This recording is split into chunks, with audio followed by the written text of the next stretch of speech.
જે મહાનગરપાલિકામાં સમાવેશ કરી છે ત્યારે અહીંયા સોમનાથમાં પ્રથમ જ્યોતિર્લિંગ આવેલી છે। વિશ્વમાંથી લોકો દર્શન કરવા માટે આવતા હોય અને નગરપાલિકા હોવાના કારણે પૂરી સુવિધા લોકોને મળતી નથી।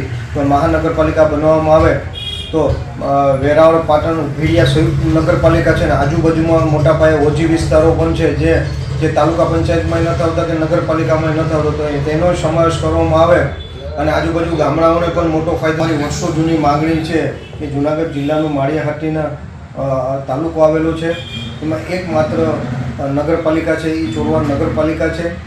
ત્યાં અંદાજિત 20,000ની ઉપર મતદાન છે અને 50,000 જેટલી વસ્તી ધરાવે છે।